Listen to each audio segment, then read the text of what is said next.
Wako wapi vijana wa Kiislamu leo wenye kumiliki smartphone? Mbona hawatumii smartphone zao katika kuitetea dini na misingi ya Uislamu? Na hii mitandao na hizi simu na hii neema ya mawasiliano Allah aliyotupa sisi, tunaikufuru neema hii kwa kuitumia vibaya. Zaidi ya 90% ya watu wenye kumiliki smartphone hawazitendei haki. Kama hataangalia maasi, atasoma maasi, atasikiliza maasi, ataeneza maasi na bali na ukafiri. Pengine ukiangalia mchango wake kupitia hiyo smartphone yake katika kuieneza da'wa na kueneza Uislamu na kutetea Uislamu haufiki 2%. Pengine simu yake kwa wakati mwingi yeye kama hakuangalia mambo ya haramu au hakusikiliza mambo ya haramu, basi ataandika mambo ya haramu, ataeneza mambo ya haramu. Lakini ulieneza ujumbe kupitia hiyo Instagram yako kwa kiasi gani? Dini uliitetea kwa kiasi gani? Mbona dini yatukanwa kwenye mitandao? Wewe uko wapi? Hiyo Facebook yako yaeneza dini kiasi gani na kutetea dini kiasi gani na manhaji ya Mtume sallallahu alaihi wasallam kwa kiasi gani? Mbona yachafuliwa?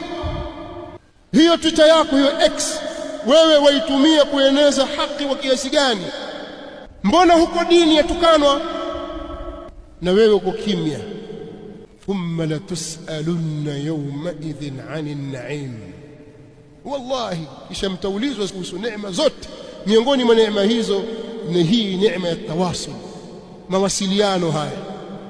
Sasa tunatumia vibaya mitandao ya kijamii kwa kueneza mambo mabaya, kushajiisha umwagaji wa damu ima, au kushajiisha wizi, au kushajiisha mambo ya maasi, au kushajiisha uvunjwaji wa heshima na kuunga mkono mambo hayo.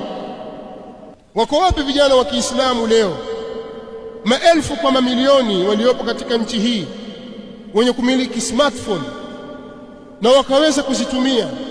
Mbona hawatumii smartphone zao katika kuitetea dini na misingi ya Uislamu ambayo imekitwa imara kabisa katika kulinda damu za watu, mali za watu na heshima za watu?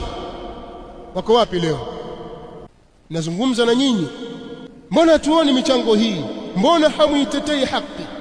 Vijana kwa wazee, wanawake kwa wanaume, mtu kutwa yuko na simu yake mpaka afanya makengeza, mpaka macho yafa yeye na simu tu, lakini hatetei haki, bali ndio kwanza na yeye achangia katika batili. Katika watu watakaoingia motoni na watajuta kuwa wako motoni, wakiulizwa watasema kunna nakhudhu ma'al khaidhin, sisi tumeingia motoni kwa sababu tulikuwa tukitumbukia kwenye batili na maneno mabaya pamoja na wenye kutumbukia katika shimo hilo. Mtu kaposti jambo baya lenye kuhatarisha usalama wa nchi, amani ya watu, ameposti jambo baya lenye kuhatarisha na kuvunja heshima ya watu, yeye yuko pale na atalieneza na atalifikisha mtaani kwa watu wasiokuwa na smartphone, wasiokuwa katika mitandao hiyo, au atalieneza katika majumuati zake na magrupu yake ili watu washare na yeye zaidi.